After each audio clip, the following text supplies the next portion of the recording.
Hello, hello, on se retrouve aujourd'hui avec Stéphane. La saison d'athlée bat son plein, c'est parti. On est en plein dans les compétitions. Il y a eu la Diamond League à Xiamen la semaine dernière. Ce week-end, il y a encore une Diamond League en Chine. Et là, aujourd'hui, on va vous parler de la deuxième étape du Grand Slam Track qui va avoir lieu à Miami ce week-end également. Installez-vous bien, vous êtes dans la chambre d'appel. On your marks. Set.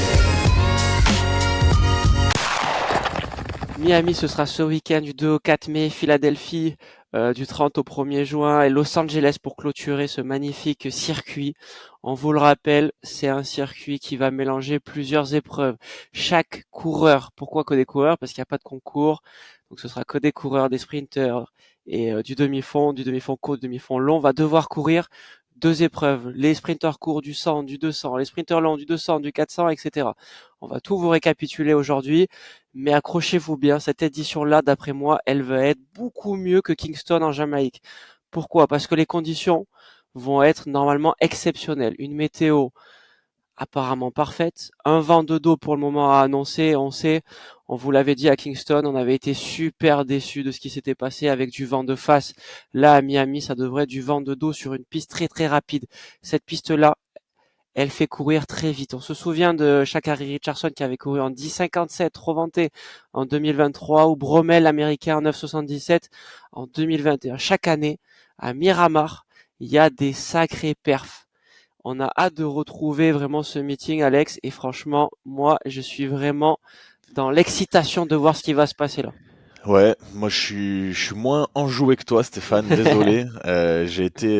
Et on avait été un petit peu déçus par la première étape à Kingston. Il y a quand même des belles choses, mais sur la globalité, j'avais été un peu déçu. Mon sentiment de déception a été accru par la Diamond League de Xiamen ce week-end, où je me suis rendu compte que je kiffais vraiment le format Diamond League, que les concours amenaient vraiment quelque chose. Mais on va quand même laisser une deuxième chance au Grand Slam Track. Il y a quand même de beaux athlètes. En fait, l'atout principal du Grand Slam Track pour moi, c'est que tous les athlètes courent deux fois, et dont certains sur des disciplines qu'on n'a pas l'habitude de les voir courir, notamment ce qui nous avait beaucoup plu, nous en plus en tant que Français, c'est d'avoir vu les sprinteurs, les coureurs de haies hautes, notamment Sacha Zoya, faire un 110 mètres haies, très bien, ça on a l'habitude, mais faire un 100 mètres également, et ça c'était vraiment cool. Pour ceux qui veulent regarder le Grand Slam Track de Miami, ça sera donc ce week-end, vendredi, samedi et dimanche. Donc vendredi soir à 23h, samedi soir à 23h et dimanche soir à 21h sur la chaîne L'équipe. Le live numéro 1, ça sera pas sur la télé, c'est sur l'application, c'est sur un live parallèle. Donc ça va être quand même sympa. Regardez.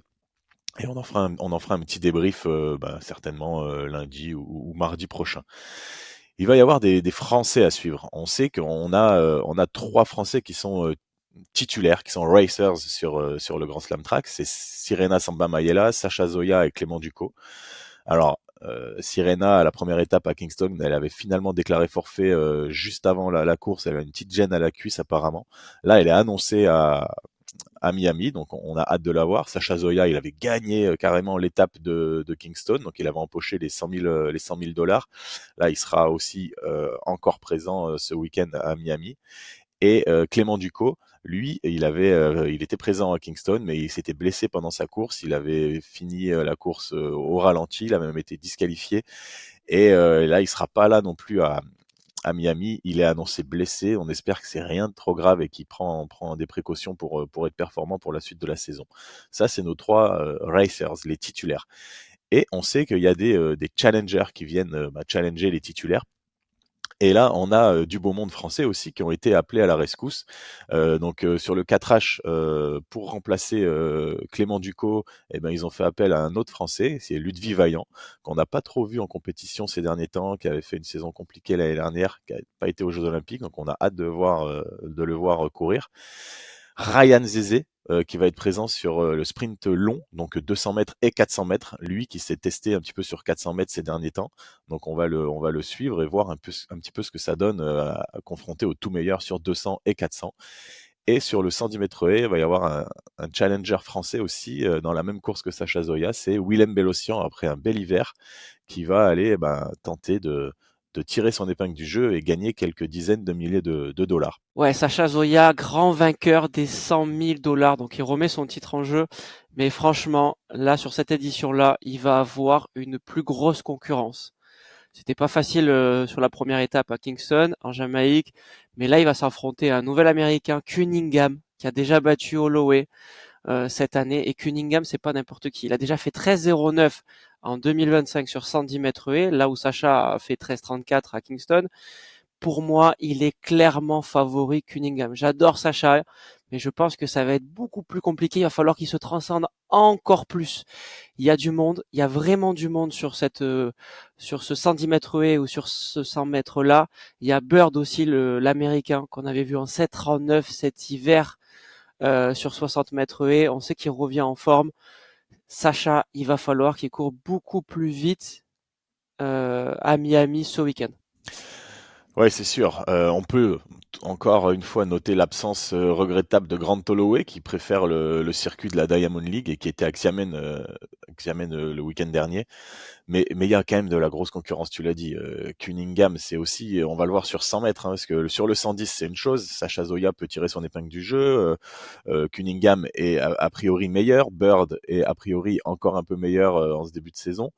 Mais Sacha Zoya, il avait gagné le 100 mètres à Kingston avec une perf sympa malgré le fait qu'il y avait beaucoup de vent de face. Mais là, il va être confronté aussi à Cunningham sur 100 mètres. Et Cunningham, il a déjà un record à 6,67 aux 60 mètres.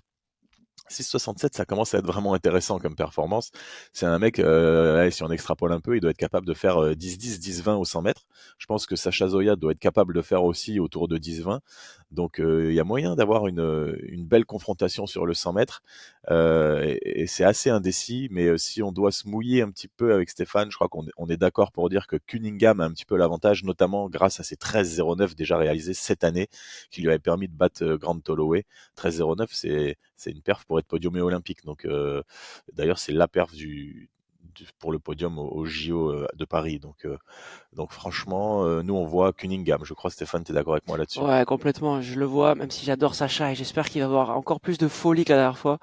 Honnêtement, ça va être de très très belles bagarres. Pareil, on espère que le vent va être de dos, de manière à ce qu'il y ait aussi des grosses perfs et pas que des classements pour les 100 000 dollars, même si les Américains jouent beaucoup sur ça. On espère voir des grosses performances à Miami. À noter quand même que le Français Willem Bellossian sera présent sur une distance qu'il n'a pas couru depuis 2018, le 60 ou le 100 mètres, pas fait depuis le 2018 avec un temps plutôt anecdotique. Et j'ai vraiment hâte de le voir. S'il fait ce déplacement-là, c'est qu'il est en forme et qu'avec son entraîneur Teddy Tango, ils se sont dit, OK, là on a une opportunité d'aller courir avec les meilleurs. On va le faire dès sa rentrée. Et ça, c'est super. J'espère qu'il va aller au bout de ces 2 jours de compétition de manière à avoir un total assez sympa de points et rivaliser avec les meilleurs sur 100 et sur 110 mètres haies. Yes, on va rester un petit peu sur les haies courtes, mais féminines cette fois, avec la présence et la rentrée des classes pour Sirena Samba Mayela, notre française, vice-championne olympique. On a hâte, personnellement en tout cas moi j'ai hâte de la voir faire sa rentrée sur le 100 mètres haies, mais j'ai aussi hâte de la voir courir un 100 mètres également. Parce que moi j'ai l'impression que Sirena elle est quand même rapide comme fille sur le plat. On sait qu'elle a déjà fait je crois autour de 7,30 sur le 60 mètres en salle quand elle était un peu plus jeune, ce qui était bien à l'époque. Donc c'est une fille, je pense, qui peut tirer son épingle du jeu aussi sur le 100 mètres, en plus du 100 mètres haies, là où elle est vice-championne olympique. Mais pareil, là, la densité, elle est folle. Il y a le podium des JO, Masai Russell qui va être présente, la championne olympique. Il y a Camacho Queen, la troisième des JO, la championne olympique de Tokyo, qui était déjà là aussi, Camacho Queen et Russell à Kingston. Donc elles ont déjà des courses dans les jambes, elles ont cet avantage-là par rapport à Sirena. Mais il y a aussi Kendra Harrison qui va être présente. Kendra Harrison en challenger, qui est l'ancienne recordman du monde avant que Toby Amusan ne la déloge en 2022 à Eugene. Donc Kendra Harrison, grosse compétitrice. Il y a aussi Tia Jones qui a gagné le premier 100 mètres haies à Kingston et qui est déjà en forme, qui s'entraîne avec Sirena Sambamaela. Donc on peut imaginer que si Tia Jones est en forme, Sirena, si elle se présente là-bas, c'est qu'elle doit être aussi en forme et qu'elle a pu se confronter avec Tia Jones. Et c'est que ça doit se valoir ou que Sirena doit être en confiance quand même pour se présenter. Donc à mon avis, on va avoir un vrai beau 100 mètres haies, très très indécis. Et ça va se jouer, à mon avis, pour la gagne, ça va se jouer sur le 100 mètres. Quelle fille va être capable de mieux tirer son épingle du jeu? Et à ce jeu-là, moi, je pense que Camacho Queen, on le sait, elle est très rapide sur 200 mètres. Elle a déjà fait des chronos en moins de 22,50. Je pense qu'il y a moyen qu'elle tire vraiment son épingle du jeu et qu'elle prenne la succession de Danielle Williams, qui avait gagné à Kingston les 100 000 dollars et qui n'est pas présente aujourd'hui. Elle était challenger, hein, elle était même pas titulaire à Kingston. Elle avait créé un peu la surprise. Elle avait gagné chez elle à domicile. Et là, elle est pas là pour la deuxième étape. Donc, ça laisse la porte ouverte pour une nouvelle vainqueur. D'après mes pronostics, moi je suis pas trop d'accord avec Alex. Je mettrais plus au Masai Russell, qui m'a fait quand même assez bonne impression à Kingston. Je pense qu'elle est en train de monter en puissance. On le voit sur les réseaux sociaux.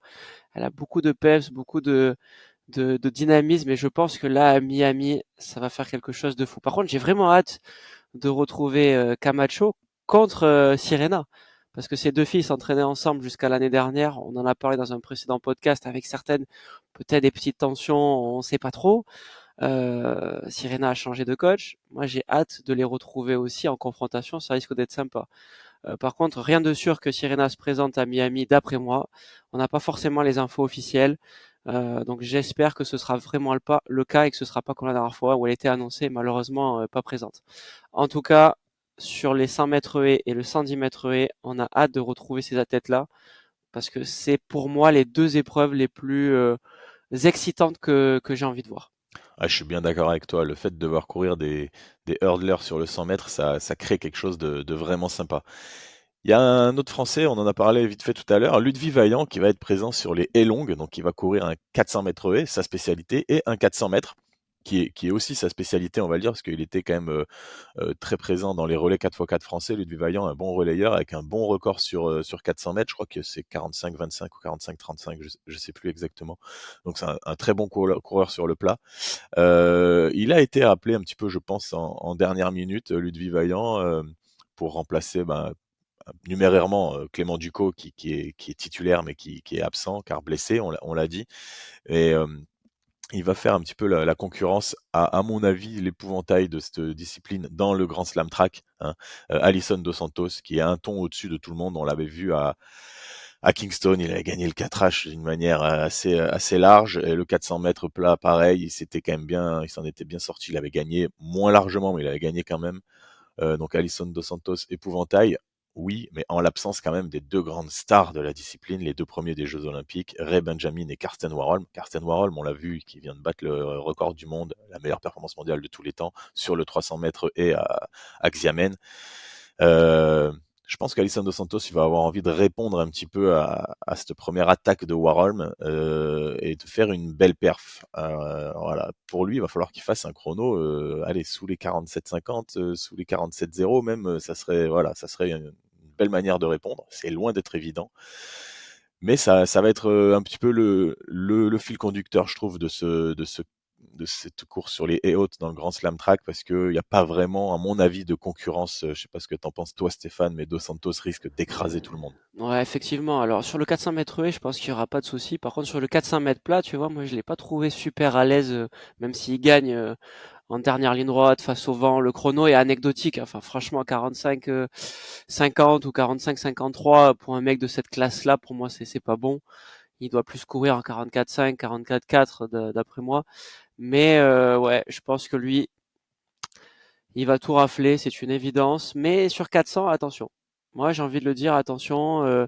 Les horaires vont être changés. On sait que ce sera pas la même organisation. Le 400 sera avant le 400 mètres haies euh, pour cette compétition, il me semble. Donc ça peut aussi jouer un peu dans le sens de d'autres challengers ou d'autres concurrents.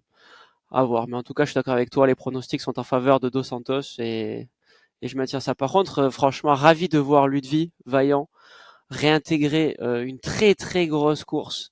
On espère qu'il va choper un bon couloir sur le 400 ou le 400 mètres haies de manière à s'exprimer. Lui qui a des grands compas, il lui faut quand même un couloir un peu, allez, on va dire un couloir un peu au milieu. J'espère que ça va le faire. Il avait couru en 47-10 mi-mars. Je pense que c'est Sur le 400, hein, sur le pas sur le 400, 4H. sur le 400 mètres plat, et j'espère vraiment qu'il va revenir à son meilleur niveau. Ça me fait très plaisir de le revoir, en tout cas sur une grosse compétition.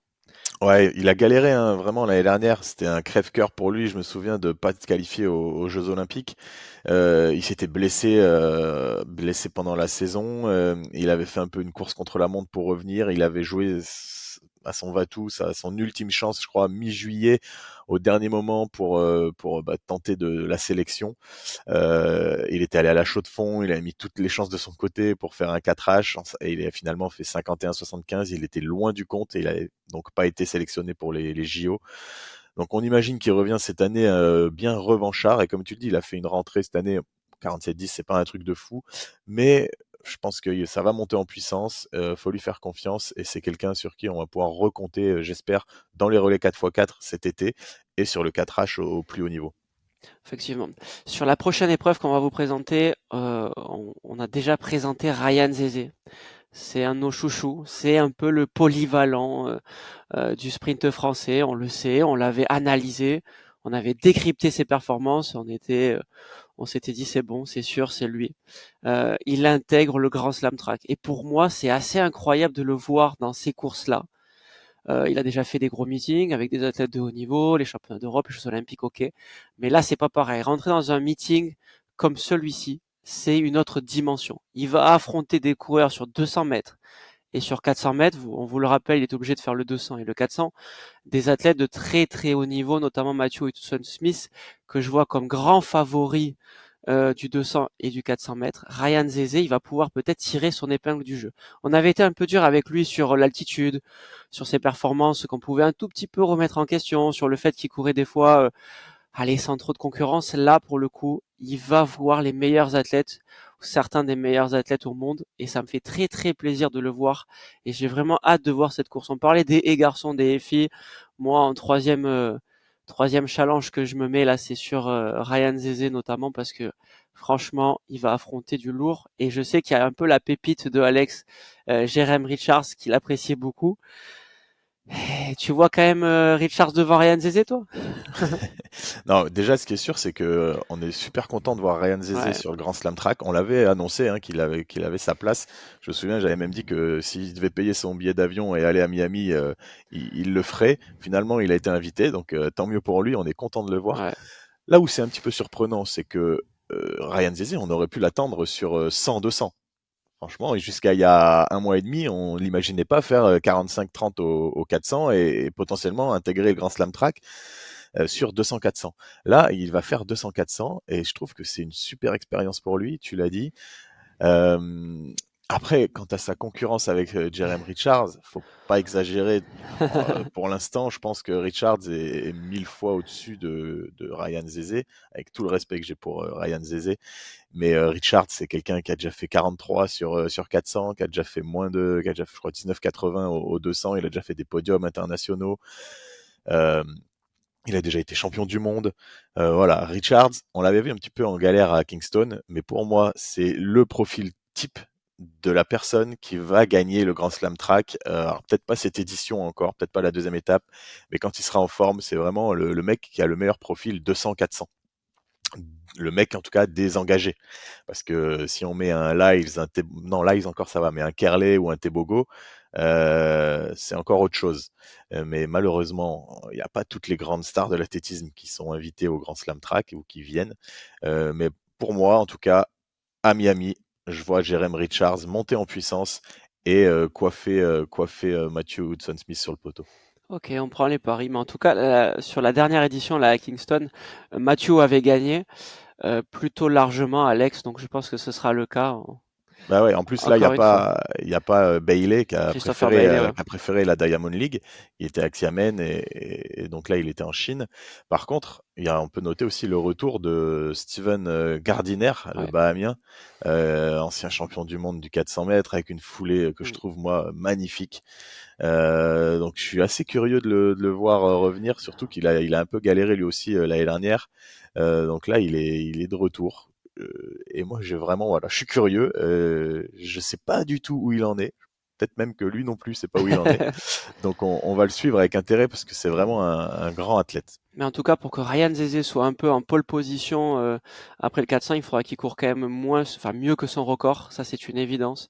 Si on prend les performances de la précédente édition, là à Kingston, du circuit en 45-35, il était C'est le 200 en premier, hein. c'est le 200 en premier? OK, Ouais, bon, bah, il faut qu'il soit bien, qu'il gagne bien dès le faut qu'il gagne 200, le ouais. 200. Ouais, Là, ce voilà. qui serait bien, c'est qu'il gagne le 200. Ça mettrait du suspense, ça ferait parler, ça serait trop bien. Et c'est possible. Alors, on se rappelle qu'à Kingston, ça se gagne en 20,77, mais avec Moins moins, 4, je crois, ouais. ouais, moins 3, moins 4 de vent de face. Donc, c'est quand même assez compliqué. Mais Ryan Zeze qui gagne le 200, t'as raison. On va le retrouver sur un 400 en feu. Et ça, c'est vraiment, vraiment très intéressant. En tout cas, on a hâte de le voir. Ouais. Sur la même distance, sur 400, mais avec des donc 400 mètres haies, c'est le sprint long, les haies longues en tout cas. Il y aura pas forcément d'affrontement. On parlait d'Alison Dos Santos largement au-dessus. Là, on va vous parler de Sydney McLaughlin, c'est même plus au-dessus, c'est qu'il y a elle et les autres. On le sait, elle a éclaté tout le monde sur 400 et sur 400 mètres haies à Kingston. Je pense que là, ce sera même encore plus facile. Le vent qui est annoncé sera un peu plus faible, donc j'espère qu'on aura des meilleurs résultats. On sait que ça pénalise vachement les athlètes sur 400, 400 haies. Sydney, à mon avis, à Miami sur une piste ultra rapide, je pense qu'elle va descendre ses chronos et va faire beaucoup mieux qu'à Kingston. Ouais, ce qui est surprenant avec Sydney McLaughlin, c'est qu'on l'avait vu annoncer Ouais. qu'elle changerait potentiellement d'épreuve à chaque Grand Slam track, de groupe d'épreuves en tout cas. C'est-à-dire que là, au premier à Kingston, elle avait fait les haies longues, donc 400 et 4H. Elle avait potentiellement annoncé qu'elle pourrait faire le sprint court, donc 200, le sprint long, pardon, sans les haies, 200-400. Elle peut aussi faire le sprint court, 100-200. Elle peut même faire les haies, 100 mètres haies, 100 mètres plat. Vraiment, elle est tellement polyvalente qu'elle pourrait s'aligner de partout, et elle avait un peu annoncé ça. Finalement, elle reste sur sa spécialité, le 4H et le 400 mètres. Alors, je sais pas pourquoi. Peut-être qu'elle n'a pas voulu aller affronter Gabi Thomas, dont on va parler juste après, qui elle change d'épreuve, qui va sur le sprint court. Mais en tout cas, comme tu l'as dit, Sydney McLaughlin, grandissime favorite, il n'y a même pas vraiment de suspense. C'est la seule vraie grande star de ce grand slam track. Donc on va la suivre. Après, il y a une curiosité, c'est l'heptathlonienne Anna Hall, l'américaine de 24 ans, qui est hyper polyvalente. Bah, déjà parce elle est heptathlonienne, elle fait des épreuves combinées, mais en plus des épreuves combinées, elle est performante sur du 4H, parce qu'elle a quand même déjà réalisé 54 secondes 40, ce qui est très correct pour une non spécialiste. Donc c'est même pas une rivale pour McLaughlin. Elle risque même pas de finir dans les 2-3 premières, mais c'est une curiosité vraiment parce qu'on a envie de voir une non spécialiste s'exprimer. Ça fait toujours un peu quelque chose. Ouais, non, tu as tout à fait raison, mais ça restera loin, à mon avis, des standards de Sydney ou d'autres athlètes. C'est dommage. Mais en tout cas, j'espère que Sydney va nous taper un gros chrono, surtout sur 400. J'ai été déçu du 400 à Kingston. On avait parlé du vent. Elle avait fait 50-30 au 400 avec beaucoup de vent de face. Alors pourquoi on vous dit beaucoup vent de face sur le 400?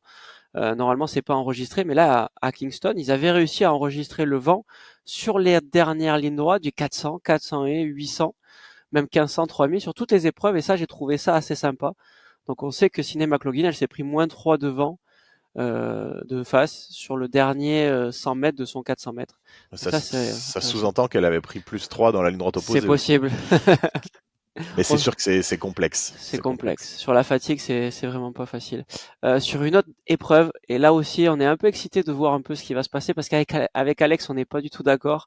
On a une chouchou, c'est vrai que c'est Gabi Thomas. Moi, je l'adore aussi. Gabi Thomas qui avait remporté brillamment sur 200 et sur 400 le Grand Slam à Kingston, la première étape. Elle avait empoché les 100 000 dollars. Elle a décidé de s'aligner sur 100 et sur 200. Est-ce que c'est une prise de risque? J'ai envie de dire oui et non. Oui, dans le sens où il y a quand même de la concurrence. Non, dans le sens où elle vient du 100 et du 200.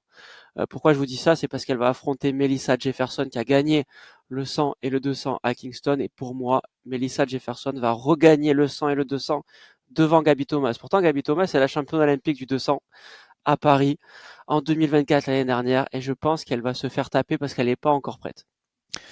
Ouais, c'est là qu'on n'est pas d'accord du coup, Stéphane. Parce que moi, Gabi Thomas sur 200 mètres, je la sens intouchable. Franchement, même Melissa Jefferson qui avait fait effectivement une belle impression à Kingston. Gabi Thomas, en plus, on le sait, elle était en lune de miel à Kingston un petit peu. Elle venait de se marier le week-end d'avant la compétition. Là, elle a dû pouvoir reprendre l'entraînement vraiment bien sérieusement, correctement. Un mois de plus dans les jambes. Alors sur 100 mètres, je suis d'accord. Je pense que Gaby Thomas, c'est pas encore une fille qui est capable de faire du 10,80, 10,90 à tous les voyages. C'est pas sa spécialité absolue, le 100 mètres. Mais pourtant, elle reste très performante, hein. Mais sur le 200 mètres, à mon avis, elle va éteindre la concurrence. Et du coup, ça va se jouer sur sa capacité sur 100 mètres à finir deuxième ou troisième, mais le plus proche possible de Melissa Jefferson. Donc on verra. Mais en tout cas, c'est sûr que ça, c'est un duel qui est très alléchant. Et il y a un autre duel qui va être très alléchant, c'est sur la distance supérieure, le sprint long féminin, avec donc Gaby Thomas qui ne sera pas là cette fois-ci. Elle était là à Kingston, mais là, elle est descendue sur la distance inférieure. Et du coup, ça va laisser le soin à Nasser et Paulinho de s'expliquer. Et à mon avis, ça, par contre, ça va être extrêmement serré, Stéphane. Ouais, effectivement, Nasser, franchement, elle a sorti un très gros début de saison. Elle a déjà couru en 48,5 au 400, ce qui est une perf qui n'a jamais été réalisée en début de saison. Sur 200, on l'a vu un peu moins à l'aise à Kingston, mais on sait que les conditions devant n'avaient pas été faciles. Elle avait couru en moins de 23 à peine, 22,99, 22,98. Là où Gaby Thomas avait fait 22,6. Paulino elle avait fait 22,93, c'est un tout petit peu mieux. On sait que les centièmes comptent sur le classement pour gagner des points, sachant que la première gagne 12 points et après ça descend petit à petit jusqu'à la dernière. Moi, je vois Nasser gagner le 200 et le 400 pour cette édition-là. Ouais, moi je suis assez d'accord avec toi. Nasser reste la grande favorite, mais à mon avis, Paulinho, qui est quand même la championne olympique du 400, Ouais. va avoir à cœur de se reprendre parce qu'elle s'était quand même fait défoncer par Gaby Thomas et Nasser à Kingston. Et là, elle va se dire, bon, écoutez, respectez-moi, je suis quand même championne olympique, laissez-moi un peu tranquille et courir devant. Ouais, effectivement. Mais par contre, le duel va s'annoncer entre les deux. Je veux Ouais. dire, il manque vraiment des concurrents de très très haut niveau. On pense à Clever, la néerlandaise, à Deleke, Kasmarek, la polonaise. Bon, il nous manque du monde, ça c'est sûr. Mais par contre, ça, c'est les deux filles quand même qui sont tête d'affiche du 400 mètres en ce moment, si on enlève Cinema Gloggin ou Gaby Thomas. Donc on a quand même une très belle course à Miami. Si le vent est tombé, on peut s'attendre à un chrono peut-être sous les moins de 48 de Nasser, hein. C'est Waouh, pas exclu, hein. ça Moi, serait, ouais, c'est c'est sûr, hein, pas franchement, exclu, hein. elle a fait un début de saison qui est Ouais. incroyable, Nasser, avec déjà 2 courses sous les 49. Franchement, waouh, j'ai même pas les mots, c'est scandaleux presque. Euh, donc, on espère que ça va encore descendre pour le spectacle, ça serait vraiment cool, ouais. Euh, Il y a une autre épreuve de sprint là où Kenny Bednarek, il avait été intouchable à Kingston, et à mon avis, sur le sprint court, donc 100-200, il va encore être intouchable dans le sens où déjà il y a pas de beaucoup de concurrence. Voilà, sur 100-200 mètres, t'as pas Tebogo, t'as pas Lyles, t'as pas Marcel Jacobs, t'as pas Kishane Thompson. Bon, ok. Alors bon, ok, il y a Zarnel Hughes, il y a Fred Kerley, il y a Oblique Seville, c'est très bien. Mais t'as pas les cadors, t'as pas les mecs qui ont fait les podiums olympiques aux côtés de Bednarek. Il est la seule vraie star de ce groupe d'épreuves.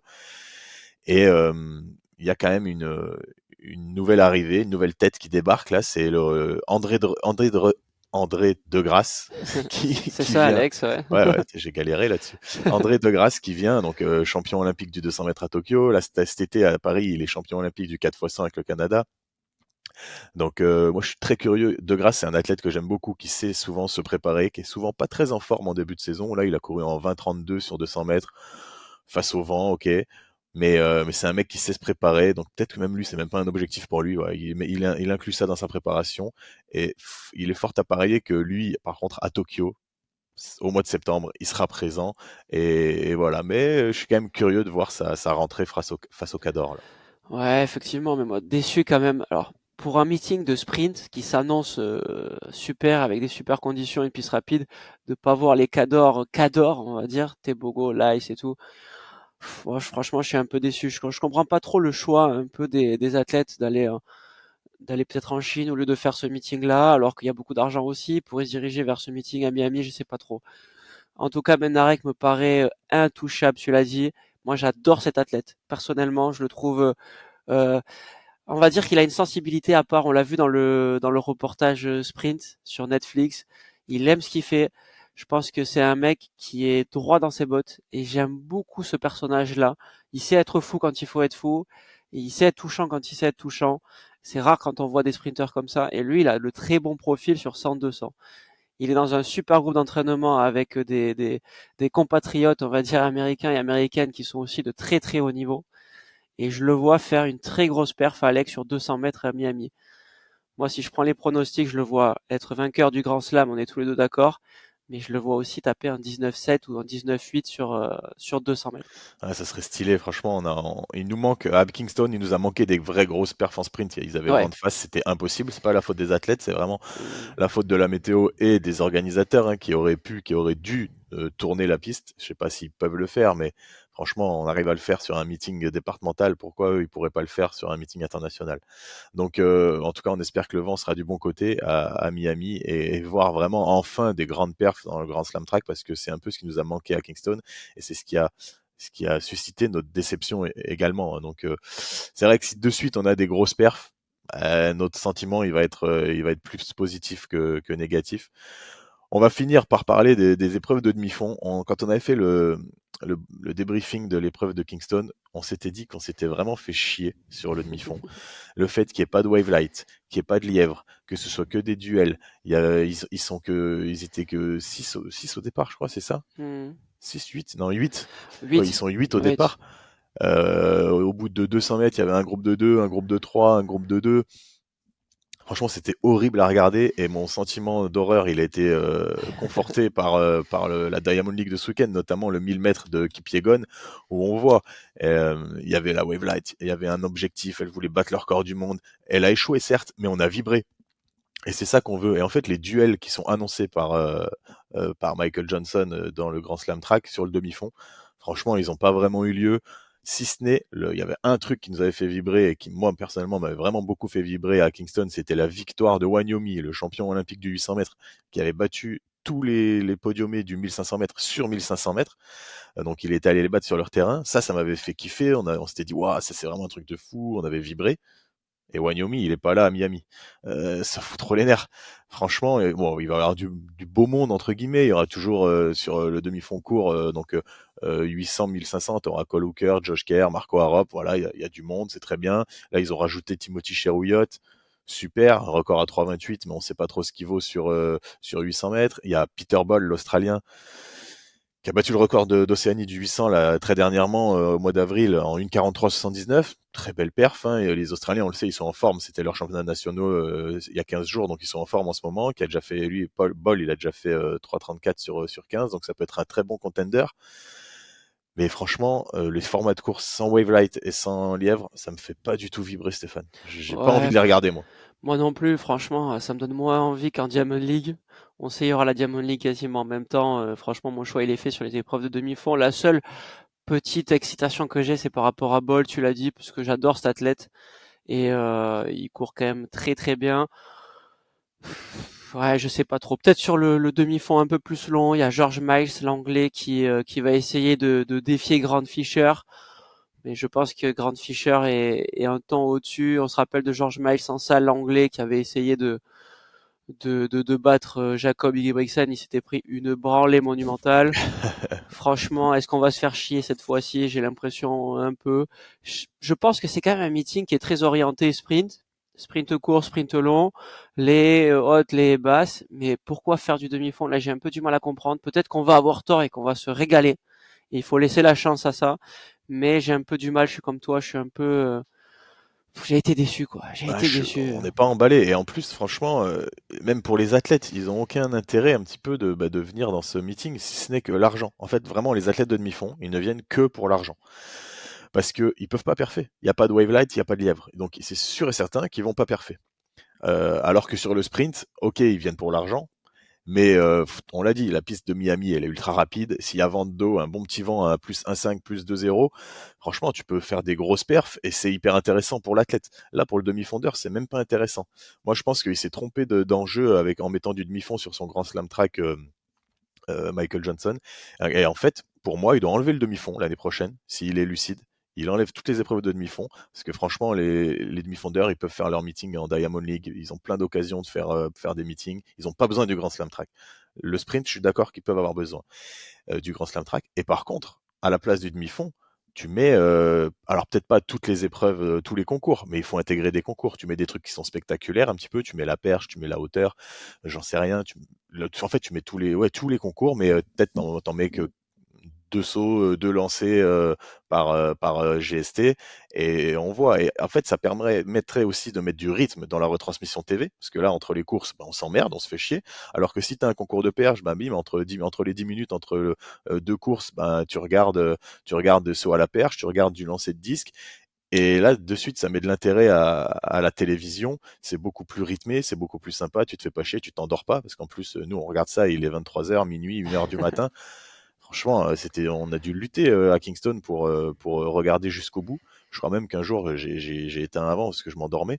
Alors que s'il y avait un petit peu plus de rythme, ça serait vraiment sympa. Donc, Michael Johnson, si tu m'entends, n'hésite pas à me contacter. Mon numéro, c'est le 06. Bon, non, on va pas. Non, il faut mieux éviter, Alex. Tu auras trop de demandes. Mais je te rejoins sur ça. Par contre, le demi-fond, pour moi, il faudrait pas l'enlever, tu vois. Pour moi, ce qu'il faut faire, c'est un show. Et le show, là, on l'a pas quand on voit un 1500 classique, un 3000 classique, un 5000 classique. À la limite, un 800, ça peut passer. Ça dure 1 minute 45, 44 dans le meilleur des cas. Bon, ok. Mais par contre, une course à l'australienne où il y a des éliminés à chaque course, à chaque tour, où il y a, je sais pas, quelque chose d'un peu spectaculaire qu'on n'a pas l'habitude de voir, un peu des courses contre la montre, ça pourrait valoir le coup parce que les athlètes viennent que pour l'argent. Si tu viens pour l'argent et que tu perfes pas, tu reviens pas, c'est tout. Ou si tu reviens que pour l'argent. En tout cas, nous, en tout cas, téléspectateurs, si on veut du show, moi j'ai l'impression qu'il nous faut des courses qu'on n'a pas l'habitude de voir en Diamond League. Et Diamond League, tu l'as dit, c'était exceptionnel. En demi-fond, il y a 15 étapes. Sur les 15 étapes, il y a tout le temps du demi-fond. Donc pourquoi le Grand Slam Track, tu l'as dit. En tout cas, juste pour conclure, moi de mon côté, j'ai vraiment hâte de voir ce Grand Slam Track à Miami. Même si j'ai été déçu de la première édition à Kingston, je vous le dis, à Miami, je sais qu'il va y avoir des perfs et si je vais regarder ça à 23h, c'est parce que je veux voir des gros chronos en sprint. C'est la seule raison pour laquelle je vais regarder ce meeting-là et c'est ce qui me motive, c'est de voir des chronos et des affrontements sur une piste rapide. D'après ce qu'on sait, le 200 mètres ne pourrait pas être tourné parce qu'ils peuvent pas le faire. Alors à ce niveau-là, je comprends pas comment c'est possible. Mais le 100 mètres, ils l'ont déjà fait. On se rappelle de Julian Alfred de Richardson qui avait couru en sens inverse en 10,72 il y a quelques années. Donc ça, c'est possible. Donc Ouais, j'espère que ça franchement, va aller. c'est vrai que moi, je suis curieux pareil, pour les mêmes raisons que toi, le sprint et voir des grosses perfs. Même s'il y a trop de vent de dos, Ouais, franchement, je m'en fous. Là, je veux voir des t'as grosses raison. perfs, je veux voir des gros chronos. Je veux voir du moins de 20, je veux voir sur 200, je veux voir du moins de 11 sur 100 mètres féminin. Voilà, on veut de la perf un petit peu parce qu'on a été frustré à Kingston et on a aussi été frustré, hein, attention, à Xiamen sur le sprint, il n'y a pas eu de grosses perfs. Donc là, on est en attente de grosses perfs. On sait qu'il y a les athlètes pour. En plus, les Américains, ils sont souvent prêts tôt dans la saison, donc ça sera pas un problème. Moi, il y a une dernière chose que je voulais dire, c'est que on parle beaucoup du Grand Slam Track depuis le début, et moi, en regardant la Diamond League de Xiamen en Chine, je me suis rendu compte que, ben, en fait, ils avaient même pas toutes les stars de la piste. Le Grand Slam Track, ils veulent se positionner comme, voilà, le circuit de référence pour le sprint et le demi-fond. Mais franchement, hormis Sydney McLaughlin, qui est une star internationale, une star de fou, ok, sur de l'athlétisme mondial. Allez, il y a Gaby Thomas et Fred Kerley, dans une moindre mesure, qui sont vraiment des athlètes de renommée internationale et qu'on peut connaître dans le carcan en dehors de l'athlétisme. Mais franchement, à Xiamen, sur une Diamond League, il y avait plus de stars que sur le GST. Franchement, t'avais Duplantis, t'avais Warholm, t'avais Holloway, t'avais Chebet, t'avais Mauchik, t'avais Tebogo, t'avais Kipyegon. Ça fait rêver en fait la start list en Chine, là, à Xiamen sur la Diamond League, alors que le GST, en fait, quand tu compares, bah, t'es déçu. Parce que il pourrait y avoir Holloway, il pourrait y avoir Ray Benjamin, il pourrait y avoir Karsten Warholm, il pourrait y avoir Tebogo, il pourrait y avoir Noah Lyles, Femke Bol, Julian Alfred, Jacare Richardson, Lieke Clever, Jacob Ingebrigtsen, Kelly Hutchinson. Tout ça, c'est des athlètes qui devraient avoir leur place au Grand Slam Track, qui sont faits pour cet événement. Si on écoute Michael Johnson, il doit les avoir et ils sont pas là. Donc moi je dis à Michael Johnson, deuxième conseil Michael, travaille ta start list pour l'année prochaine parce que là en fait on est loin du compte de ce que tu vends. Moi je suis déçu en vrai. Ouais, non, je te comprends tout à fait. Surtout que les primes sont quand même exorbitantes. On n'a pas parlé de prize money ou très vite sur 100 000 $. C'est ce que va gagner les vainqueurs sur les deux épreuves 100-200, comme Sacha Zoya à 110 mètres et 100 mètres, il encaisse 100 $, 100 000 $, comparé à la Diamond League où c'est entre 10 et 20 000 $. Donc ça veut dire que si les athlètes vont en Diamond League, c'est qu'il y a d'autres raisons que la raison financière. Il y a 15 étapes, peut-être que ça aussi c'est un choix, peut-être qu'ils sont bridés aussi par le Grand Slam Track. Je suis pas sûr que ce soit vrai parce que Christopher Bailey, au final, il a réussi à faire un Grand Slam Track et une Diamond League. Donc on connaît pas forcément les raisons, mais on va l'appeler, Alex, t'as raison. On va faire une visio et on vous l'invite pour le prochain podcast. Il sera présent avec nous, Michael Johnson. Non, mais là, tu parles de Bailey qui a préféré aller en Chine, mais regarde, Mm. là, il y a Daniel Roberts qui était à Xiamen le week-end dernier et qui va être à Miami Ouais, ce week-end. Donc c'est possible, même si en termes de décalage horaire, en termes de récup, c'est peut-être un peu compliqué. En tout cas, Daniel Roberts, lui, sur 110 mètres haies, il aura fait le grand écart, la ouais. Chine et les États-Unis. Donc voilà, affaire à suivre. En tout cas, ça sera ce week-end, le Grand Slam Track, vendredi, samedi, dimanche, le soir sur la chaîne l'équipe Live 1. Par contre, la Diamond League, ça sera pareil sur la chaîne l'équipe en direct. Par contre, et ça sera samedi après-midi, le même format que la semaine dernière à Xiamen. Ça sera comment ça s'appelle? Kekio, Kekiao. Kekiao, ouais. Voilà, c'est pas à Shanghai cette fois, c'est à Kekiao. Et donc ça sera samedi après-midi autour de 13h sur la chaîne L'équipe. Donc ce week-end, vendredi soir de l'athlétisme à la télé, samedi après-midi de l'athlétisme à la télé, samedi soir de l'athlétisme à la télé, dimanche soir de l'athlétisme à la télé. On va avoir de quoi parler lundi, mardi prochain. C'est très bien. Eh ben, on se donne rendez-vous en début de semaine prochaine. À très très bientôt. Profitez de votre fin de semaine et amusez-vous bien les Toi. amis. Vous étiez dans la chambre d'appel.